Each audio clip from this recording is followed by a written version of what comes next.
Welcome to HBCU Her Voice, a place where we celebrate the powerful voices and stories of remarkable women from historically Black colleges and universities. I'm your host, Shanasia Washington, a proud HBCU graduate myself.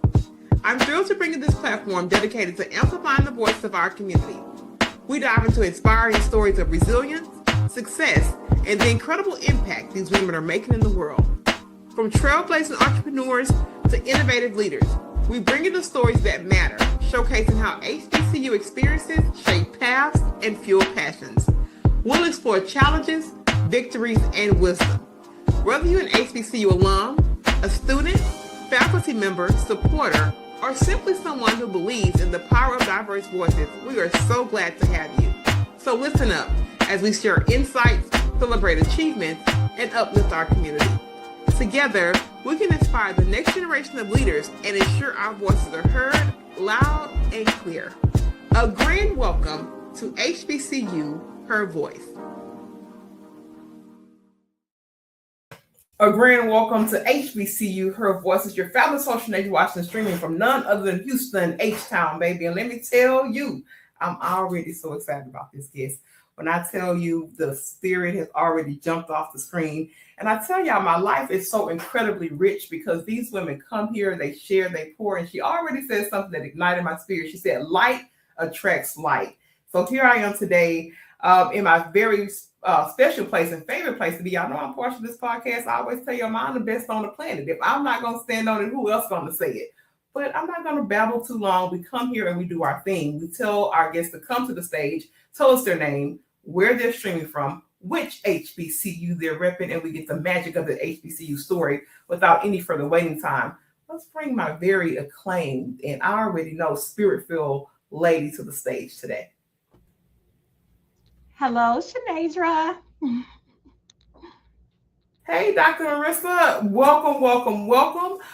You already see that her name is Dr. Marisa Williams. We want her to tell us where she's streaming from, tell us which HBCU she's repping, and we want to hear a little bit about that HBCU story. Why that institution? What were some of those fun memories? Because this is a place where we say a name and put a name and a face to our schools and our institutions. So over to you, Dr. Marisa, for that powerful intro. Hello. So yes, I'm Dr. Marisa Williams. I am sitting in the office of a Huckaway Healthcare here in Katy, Texas. We've been here for the last 17 years. I am a proud graduate of Texas Southern University. I received my Master's of Education there. The reason that I absolutely love this school is because I grew up at a time in Louisiana, Lake Charles, Louisiana, when we were trying to be transformed to look like, to talk like, to be like something other than what we were designed to be. So I graduated from McNeese State University, spent time in the Marine Corps, tweaked my, behavior, the way I talk, things like that. And I wound up here in Texas teaching at Spring Branch ISD in business education. And, I guess it had to be the spirit of God. I knew that I wanted to work on my master's, but where was the question? And Texas University just happened to come up. I applied and I received the best education ever. This honed in on what it's like to be Black, to help our Black communities, and to know that we were designed exactly how we were supposed to be, without having to put on all the airs, without having to pretend to be someone that we aren't. And so that became my focus of attention when I stopped teaching and got into healthcare, was what can I do for my community? I am who I am. And I'm very proud to be an accomplished Black woman today. And that has a lot to do with Texas Southern University. Girl, I was back there doing all the things. I love that because one of the things about our institutions, I'm a graduate of Houston University in Austin, Texas. And I felt when I left my institution, I share in this podcast often, I felt on top of the world. And let me tell you that when I left there and then I was, dropped into corporate America, that was just so much different from my community and my school and stuff. I told people I really did have somewhat of an identity crisis. But had I not had that instilled in me from my institution, I think that my career would have went a different way. And people can argue with me or they cannot argue. I don't care. I'm telling you about my own personal experience, because what they instilled in me, that level of pride, that level of connectivity, that level of you are who you are. And like you said, we were created how we were supposed to be, not how folks think we should have. You know what I'm saying? So knowing that and going in there, oh my God, it changed everything for me. I was able to stand firm really in who I was for a very long time, and didn't even realize that I had all of these deep-rooted things that tied back to the institution of community. Yes. So kind of full circle now, it's so important for me to stand up, especially being a woman of color, and saying, girl, we got to come over here and talk about these things, because it's not just about us. We got these generations that are coming behind us that have to see us stand firm in who we are. That's right. And get it. So that's why I get up every day and do that. So we got a tiger on the screen, y'all. We got a TSU tiger on the screen, Dr. Marisa Williams here. Thank you so much for the introduction. But as you guys heard, she's done a lot of different things. She's been an educator. She's been a business owner. And one of the things that I found out about her, she's also been a Marine as well. I told y'all this lady got a lot going on. She just sitting there smiling and everything. But she really has lived a life, because when I was thinking about it, I was like, man, she said that every season of her life shaped her. I say, it gotta be, because there was a lot of shaping, like I said, the Marine, the caregiver, surviving fertility issues, which we'll talk about that a little bit later in the interview. Tell me, and this may be hard to say, because I'm in a situation now where I'm looking at my life kind of in these cycles, and I'm like, man, that was a very transformative time for me. But for you, what do you think was the most, probably hard to say, but the most transformative time of having to deal with life, whether that was, building a business, or, the fertility things or the Marine things? Which part of that is like near you in your heart? You say, that was the moment I know that something shifted. Yes. And, Shanadra, I think that everyone has a story. And looking back over my life, there is not one particular thing that defined that transformation, right? It was a refinement each time. And the fire is what refines us. I remember being transformed from this rebellious, I'm going to do things my way, and I know more than my mother knows, to being handed that pair of scissors and asked to cut her hair, and learning that she had cancer, and I was that instrument, that caretaker, that she came to me, when I thought I was the least of her five.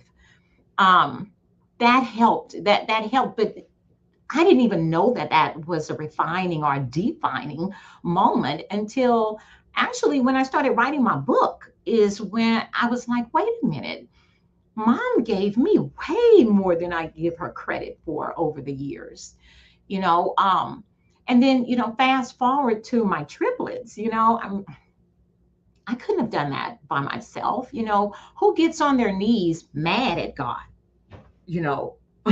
How dare I, show him my emotions, this high God that made everything and looks down low.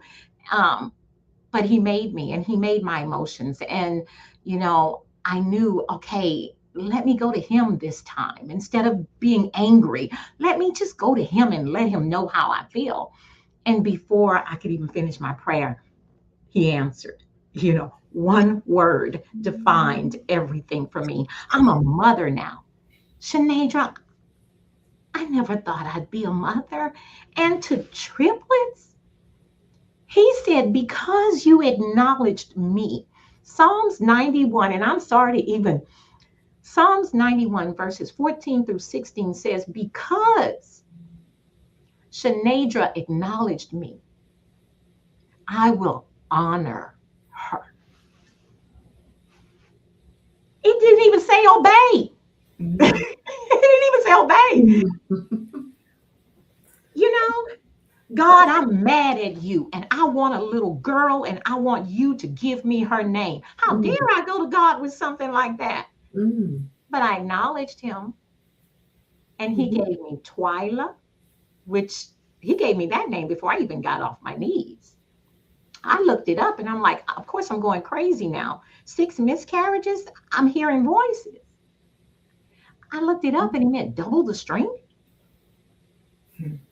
you Hmm. know, double the strength. So I had Twyla, Gracelyn, and Darren at the age of 42. I'm telling you something. You lifting up something that some people that watch this because they see that they haven't gotten it yet, and they don't have it yet, and they reach a certain age, and age is coming in, and really they've given up. Hmm. But you know something powerful in that you said just by acknowledging, because the obeying part is a whole different. That's different. Acknowledge is that first step, and that and even in that. But you know what? I appreciate your transparency because you say, "How dare I be angry with God? He's your father. He too was the man that walked the earth had periods Yes, of anger. He knows that you're going to express those emotions.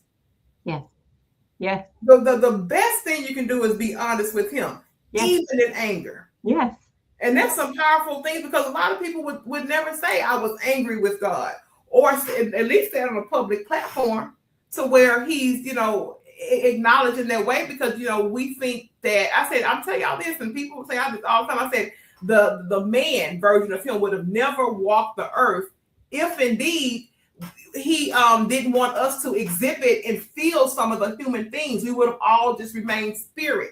yes, We are here, in the natural. So there are going to be things that we feel disappointment, hurt, and really all the different things. yes, But at 42, and becoming a mother really for the first time, of course, it's miraculous.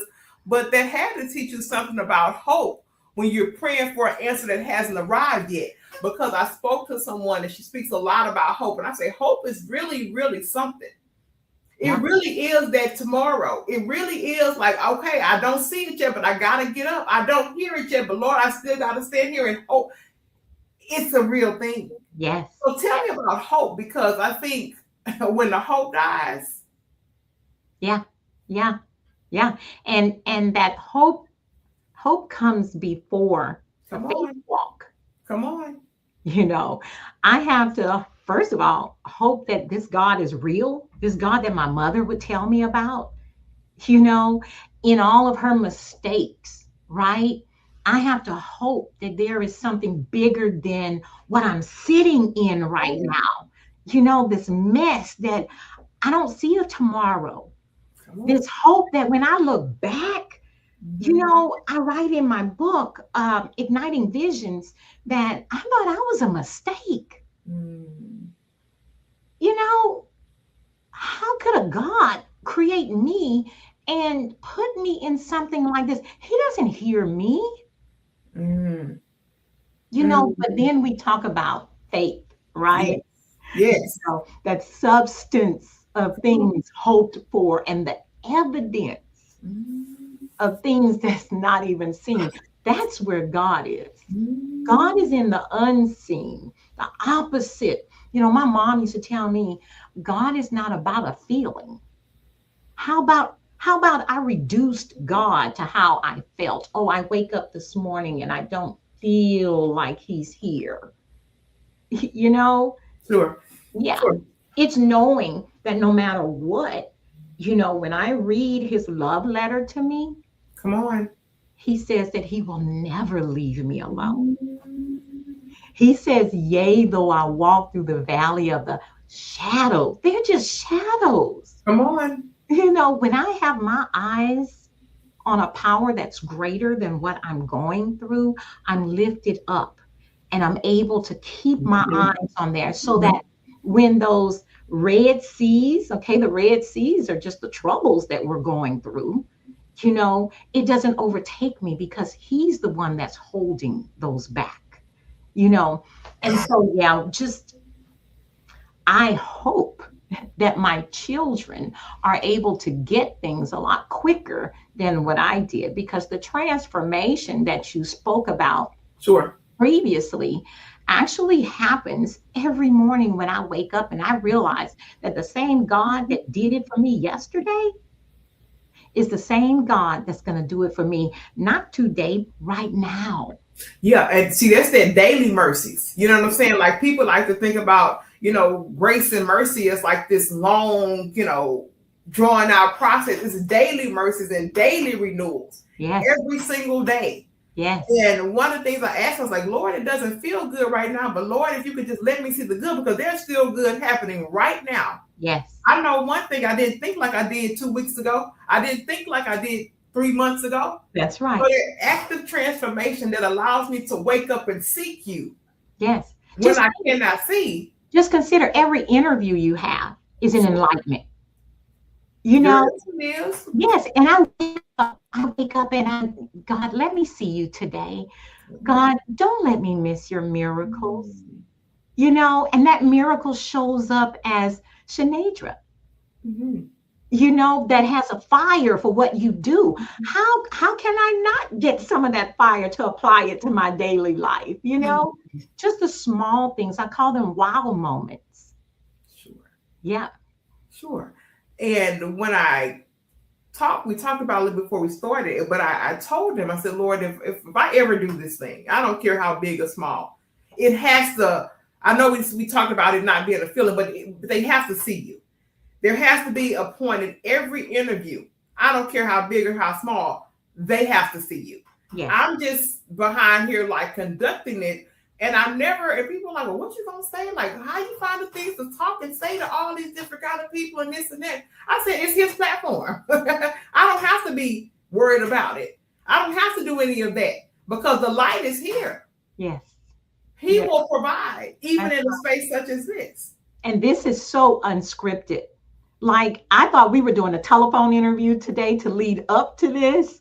I'm just so glad I applied just a little makeup. Yeah. I be telling baby, I said, we're not going to have all these, these phone calls. And I said, we're going to come and have a conversation. I said, that's the best way that it occurs. I have time for no script. I don't live a scripted life. My life is happening in real time. That's right. That's right. So I've applied it and brought it here because I don't want, and I just was saying yesterday, I said, I don't have any scripts in my podcast. I make people fill out forms for order, but I have to go through it. I say, I'll be looking all through y'all business. I say, oh, okay. I'm seeing some things and I'm connecting the things because I never wanted to fall in the habit of doing something cookie cutter. We don't live cookie cutter lives. No. My story is not Dr. Marisa Williams' story. Yes. She got to experience life differently. Yes. So the best thing I can do is to be a conductor, conduit of her story in a way that amplifies her story, her life.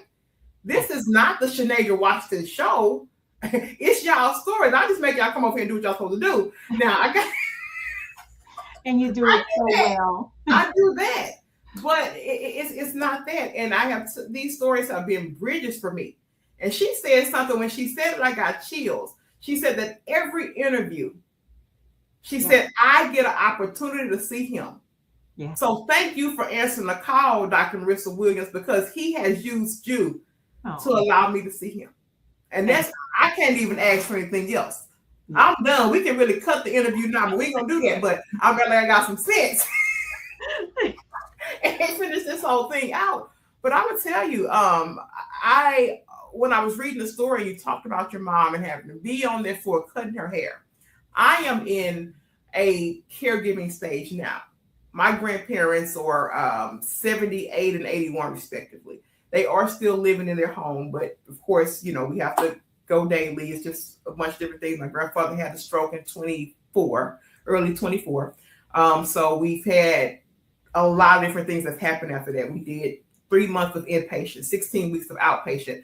And I tell people that 2024 was really where I learned grace. Like, that was big girl stuff. You know what I'm saying? Because it was so many competing priorities. I have to be here, with the therapy and the inpatient and the whole entire time and inpatient. I only missed one day of going to that place, that facility, because we had some ice on the road. Every single day, yes, I was there. Yes. In addition to trying to do everything else, right? So I had to really, really learn that. But I can tell you, I am not the same person before this happened, when he was this strong. I mean, he's such a strong man, a man's man. It was running 5 miles up until almost the day before he had this situation. He was a strong man's man, could fix anything, could wreck the whole house from his hand, all kind of things. So I had so many transformations of seeing him change and knowing the person that I knew. And to him going to this and going to the stage where I had so many transformations that was really, really happening to me. So when you said, man, I didn't know out of all the 5 kids, she came to me, he knows. Yeah. He knows when you don't know. Yes. When I heard you say that, I was like, I'm a grandchild. Who would have thought the grandchild? Yes. Would be the one doing this and helping making decisions and, going and do this. And, it's something that I don't know. My story would not be what it is had that not happening or is happening. But tell me about when you were in that part of caregiving for your mom. What did you understand about care, about dignity and human connection? Because right now, my whole idea of care, even how I show up here, has changed and shifted. My whole idea of humanity has changed and shifted, Dr. Marisa Williams, and this is my testimony. Yes. For you, did you feel that shift when you had to talk about that? Because I think especially women in our age group that have to go to these stages, we don't talk about it nearly enough about how that shifts people in caregiving situations. Yes. So I had to go through it twice. The first time, I didn't think that would be the defining moment for a hug away. And what I realized the second time I became her caregiver was how truly important it is to have the resources that we need in the home. I am a true believer that healing starts in the home when you are surrounded with support.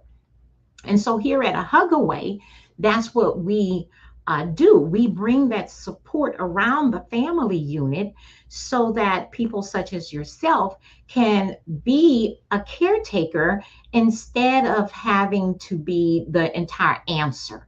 You can step back a little bit and breathe and love on, your grandfather. Be able to show up knowing that you can go to work, do what you do, and just check in on things. Caretaker burnout is so real. And we want to make sure that, especially for our elderly, that they're surrounded by people who truly love them and not resent the fact that you have to be there. When I go into the corporate world and we're trying to make a shift into wellness, being able to do prevention, I tell them, I'm the one who has been at your grandparents' house or your parents' house taking care of them so that you can step out and make a career for yourself. And that is our biggest accolade, is that when we can see that patient get better, actually. I don't brag about a census, we have this many people on service. No, we're this big of a company. No, my brag comes in where I've gotten people to the place to where they tell me, thank you, A Hug Away. We don't need you anymore. That is my biggest thing, is trying to keep people in their home as healthy and as long as we can do that. And we're just there to bring that hug, to bring that support around you. And you never know what that will trigger for you when you're able to process it from a place of care and support rather than being overwhelmed by the situation. And the overwhelm definitely sits in, and I tell my story transparently, because we talked about it before we had this segment about that 2024 period. And when I tell you, I didn't know my days from night. I really, really didn't. I was just in a place to where getting up 6 o'clock in the morning, got to get my son's school stuff started, got to get to the facility, got to come back here, got to still trying to run a bit. It was just so much. And I think the other part of it is, really as a community, we have to do a better job in having communication around long-term healthcare plans, long-term. And I know these are very hard conversations to have. I'm not going to shy away from that. But like what to do. My grandfather was so independent that he took care of all his bills. He was paying all these girls. He was still going and paying bills, paper, standing in line at the checkout and paying them. So having to go over and going to find things. And the good thing is that, some of the things I knew where they were to go and pay, but some of the things I didn't. So he was in a condition to where, he wasn't able really just to talk for a while. So I'm going around and rummaging through things because he was just so independent. I always took care of all the bills. My grandmother didn't even know, he didn't know anything about the bills. He took care of everything. Yeah. He went to pay. So she's in a state of shock. I'm in a state of shock. I'm scrambling, trying to go figure out things. So I'm just saying, to have the conversations so that people know what to do if something happens. And that was one of the other moments that really, really sat with me because I'm like, oh my gosh, in addition to like being worried about the actual health part, here I am scrambling with all the finances and trying to figure out, okay, let me go find the light bill. Let me go, all these different things. So we need to think about this more holistically, really, as a community, and have those conversations no matter how hard. Because trust me, it has been hard and it's harder when the thing actually hits the fan. Yes. And I know that you, of course, probably have experienced it with families, of course, scrambling and trying to understand different things and what to do. But with having community connection, which is to me why it's so important to me to have a variety of experts come here so that we as a community can grow holistically, because we all out here living life. We don't know the next, if it's going to be us that somebody got a caregiver for, you providing the care. It's a never ending cycle. It is inevitable. It will always happen. Yeah. So thank you for that.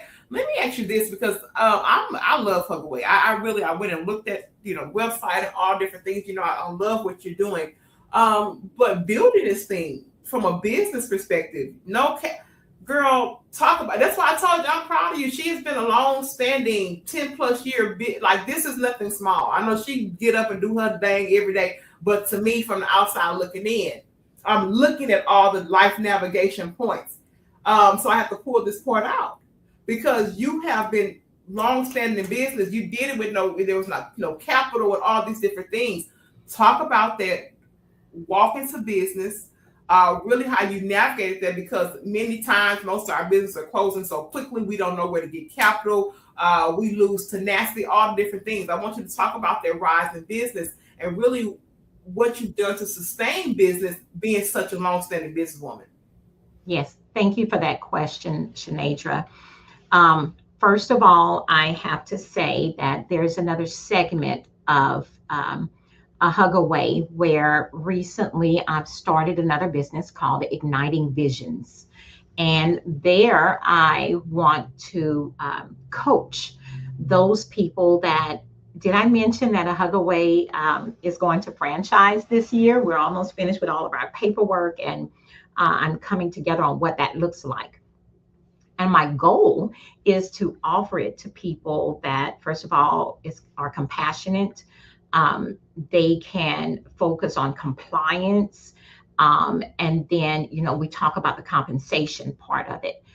But I really want to run a program of people that maybe had this idea a long time ago to start a business, and now they're coming back around to it. So with that being said, I came back into my company after maybe, I want to say about 6-7 years of stepping away to, concentrate on the kids. And the company was negative 300,000 when I came back. It went into negative 400,000. And for the last 2 years, we're finally seeing profits.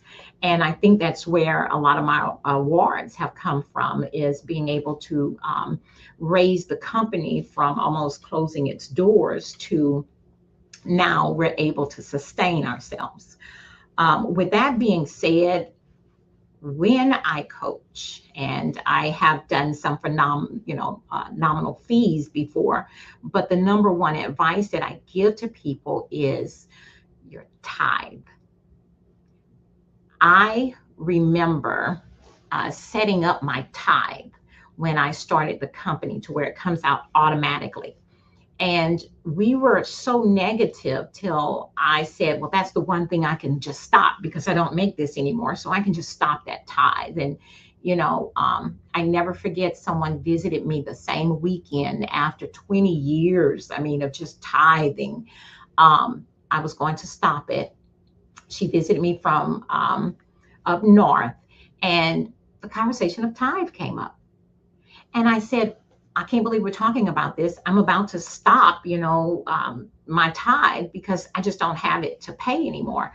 And she said, oh no, please don't stop that. And I think that again was a defining moment. I didn't stop it. And I remember coming back to work, and it was work. Okay. I remember getting out of my car and I said, God, I've been praying for a hug away. Is this your answer? I'm coming to, a building where my administrator has gotten sick. She's had to leave. I have no one here. And that still small voice told me, Marisa, you're getting out of a truck that you've never missed a note on. You're putting a key into a door that you own. You're clicking on lights that's still coming on. And then I sat there and I opened my books and I'm like, negative 300,000. God, what am I going to do with this? And this was another defining moment. I said, Marisa, I am not a God of how things look. And, so the only thing I can say is that my ideas were based on faith. My ideas are based on prayer. But where I had to start was going to state websites and just reading stuff for myself. Getting a consultant is fine. But after prayer, I have to be able to make the effort to put one step in front of the other to go where God tells me to go. And, I find the most challenging part right now is being able to step outside of my office and saying, okay, this thing is sustainable. It can stand on its own, because it's like a little child. You don't want to leave your child too soon, but stepping away to attend Harvard, I just come back from Harvard, 3 weeks I was there, and I came back and the company has survived almost in spite of me standing in the way of it. I have a dynamic team that, today I could say is the best I've had in the whole 17 years that I've been open. So I really look forward to, what God has next for a hug away, because most of all, this isn't my a hug away. This is God's a hug away. Girl, I ain't got my offering bucket. I'll be on this show. I'll be needing my offering bucket to pass around, but I can't find my little gold plate. I need to find it again because, man, like back there, I was just thinking, like, man, he's such an intentional God. Like, when you had the thought, like, man, I'm about to scrap the tithes. Like, here come this lady from way up north. Man, it's just, I literally have chills because it just speaks to the intentionality. He knows us better than we will ever know ourselves. Yes. He knows us. Yes. Because at the moment of saying, like, oh, I'm about to scrap this, I'm not going to tithe anymore, here comes this lady. And then out of all the things, right, here's a conversation of tithing. And she goes, no, let me step in right now. Yes. So please don't stop that. He planned her trip. Planned her trip. You know what I'm saying? He knew that conversation would happen and planned her trip actually before I was even born. And see, that for me, it makes it less personal, right? Everything it makes it, it's his story. Yeah. It makes it so personal. Like, it's not personal, the why me. When you hear something like that, like something as specific as that, yeah, it speaks to intentionality. Yeah. And oh my God, I said, I got a little charge off of that right there. I say that got your girl want to get up and run around and feel real good. But the other part of that segment is hearing that you stepped away, girl. You stepped away for 3 weeks. And I'm telling you, and I think around that time, we were initially in contact, with your team. And I think that was around the time that you had gone and left and gone to Harvard. But just to hear you say, girl, I went, I had my time, I came back and hear my business still standing. Dr. Marisa Williams, you worked for that. Mm. You stood in, baby, you still in the wilderness for that. for 17 years to have that breath. I am so proud of you for stepping away and having the courage to do that, girl, and just not throwing in the towel. You say, look, all this stuff here just look negative. Yeah. I don't know where it's coming from. I'm about to get ready to step away. I'm sitting up here, putting what the old folks say, robbing Peter to pay Paul, doing all of this thing just to keep this thing open. Yeah. But you did not fold. No. But because you say, you know what, on the cool, and I say this all the time, ain't nothing what I do mine. I'm too crazy. Y'all know I'm too crazy to have anything. It's here. But Shanadra, just to put an emphasis on what tithing did. Come on. It was a whole year that I worked in the office. Sure. That I looked back and realized me and neither my sister received a salary for an entire year. I recall telling the bookkeeper to stop the salary so that everyone else could get paid. And I realized I never told her to start paying us again. So we were able to survive and not even know that we weren't getting paid. Now, granted, my credit card was negative, okay? My credit card was up there, right? But we survived. And we were able, and our patience, here's the kicker. No one in the community knew that a hug away over 2 years was negative $700,000 to be able to render care to our community. Yeah, we were able to care for the public without missing a beat. Tell them again, Dr. Riss, how much behind? How much in negative? Yeah, negative $700,000. And this lady's sitting in front of us today. Finna do a franchise. Yeah. Finna book. I want to bring this to every home.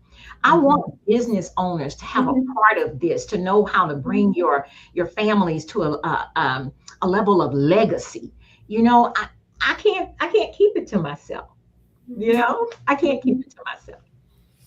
Y'all, I love it. I told y'all was gonna get something off of this, because one of the things when we come here, we want it in a place that's pure. Because what happens is when you mask your story, you mask the impact. People can fight me on it if they want to. When you mask your story, you mask the impact. This ain't saying you got to go around telling people all your business and give them all your incident business. But when you are coming here and you are sharing the place, people need to see and know that somebody was that, and in their eyes, so far behind the pack and so far negative and so far in the wilderness that, number one, they lose hope. They think it's not what he said. They think all these different things. They have to hear that and see you on the other side of it. That's what transformation happens. Yes. That's what I know to be true. So thank you for sharing that so honestly and transparently. But girl, I gotta go and talk about these triplets, because we talked about them a little bit in the beginning. We gave a little precursor, okay? But girl, triplets at 42, all different personalities, I already know. Deidre, people ask me, they say, how do you do that? And you know my answer?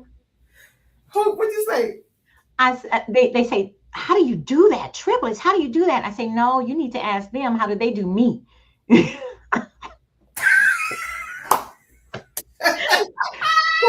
At 13, you can imagine, right? Mama, please. Yeah.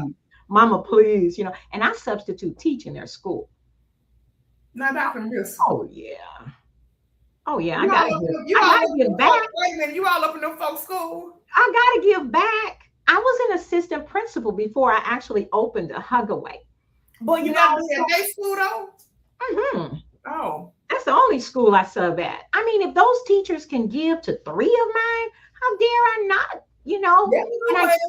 And I tell the children what an honor it is to be able to break free of my company, right? And because we care for all ages, we care for sick children too. So I let them know what an honor it is to be able to come to them, healthy children, so yeah, I love it.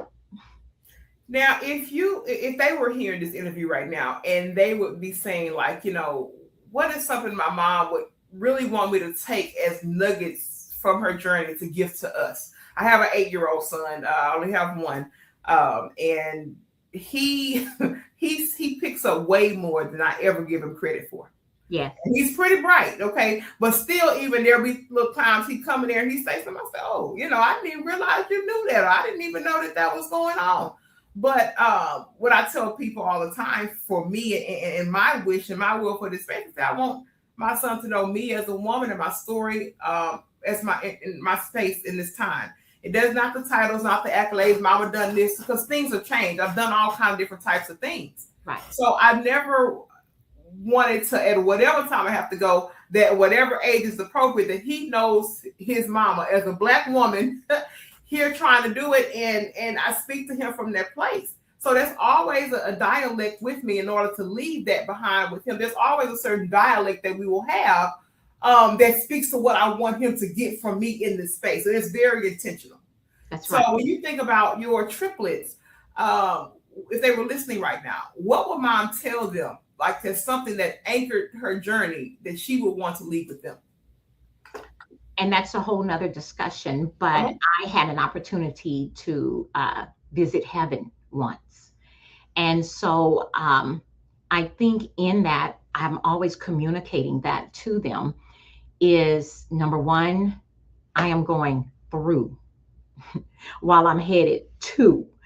And what would God have me do while I'm here? And so every situation, every person I meet, what can I leave behind that reminds them of who God is? It was so good. I had to look. I was trying to get back on here to get on the screen. I was just sitting here like this because, that's so good. And it is so powerful, which is one of the reasons why I always, and I said it already in the podcast, I asked him to always be a representative of him. I said, Lord, I know I'm going to have my personality and I am who I am, but please allow me to always be a representation of you. Yes. And remnants, and you have things in passing, and people that you would never even think that would say that they received something, or you said something, or encourage them and inspire me in a way, is something I always tell him. Thank you for.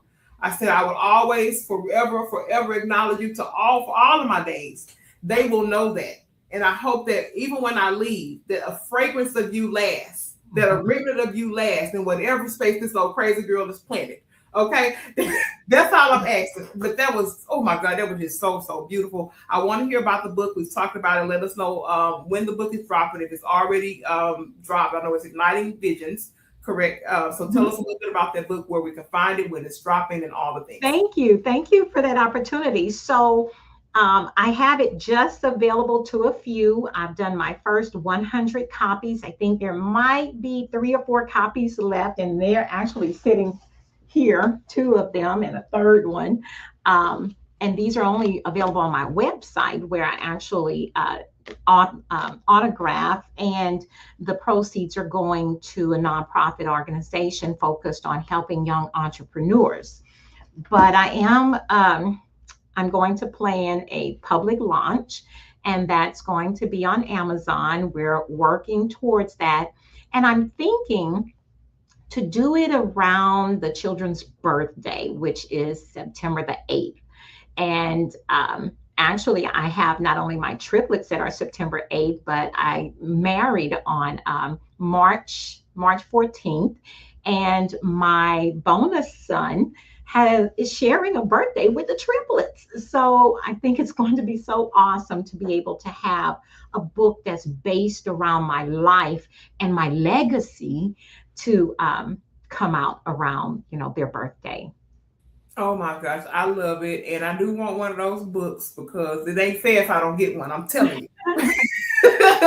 I definitely, I'm a reader, read all the time. So I definitely want to make sure I check that out. I know that you have some great nuggets. You share so many here, but I know there are so many that are in that book that you worked so hard on. So congratulations to you. It's an easy read. I think it's like 70 something pages. Yeah. So. Oh, girl, that's a good look. Get more ready in the morning type book. And I probably will sit there and read it in 1 second.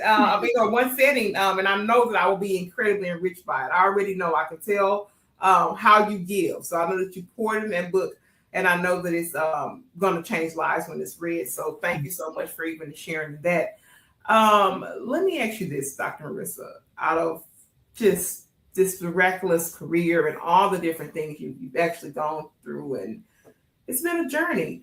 Tell me, if we were at Dr. Marisa Williams' 80th birthday, we're saying, oh, she's turning 80. We are here. We got all this cake. These people is dressed up to the nines, and we have this whole thing set on fire for Dr. Marisa Williams.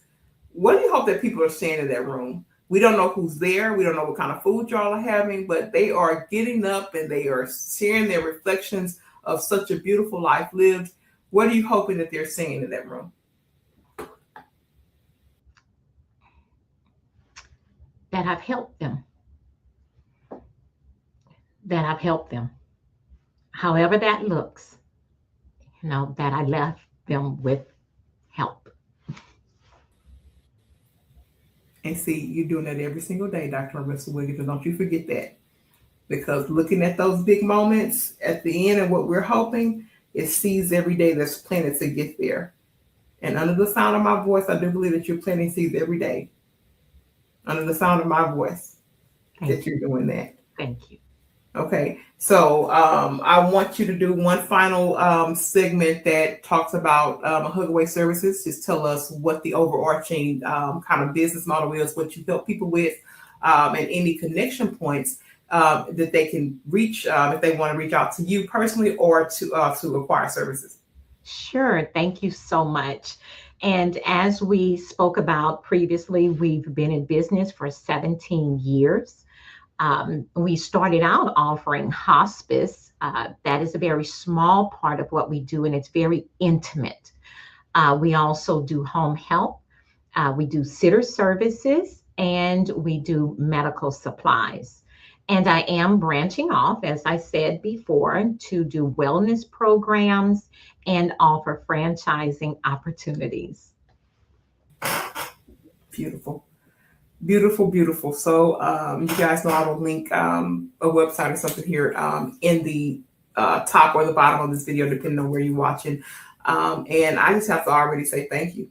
Thank you for coming here to be with me. I know most people say, oh, it's just a podcast interview. This is my ministry, and people come here and get to experience it. So I don't take it lightly that any of my guests take time out of their busy schedules to come and spend some time with Sinead Washington. I don't take that lightly. But as soon as part in our show, we cue our guests for final thoughts. We ask them to give some great parting words for the space that we shared, and really something that captures the essence of Dr. Marisa Williams. Post your final thoughts. I'll be back to close the show. Bye. I really thank you for the opportunity. You are so welcome. And to everyone in the HBCU Her Voice podcast land, thank you so much for watching and hanging out with us. And I tell you that miraculous things happen when you let your voice shine. You have gifts and talents that are in you that were given to you by your father. He gave it to you. It's up to you to put it into the earth. And like the folk in church say, I love you. Ain't nothing you can do about that. But you can come on back next time for another amazing moment here on the HBCU Her Voice podcast. Until then, we love you and we're out.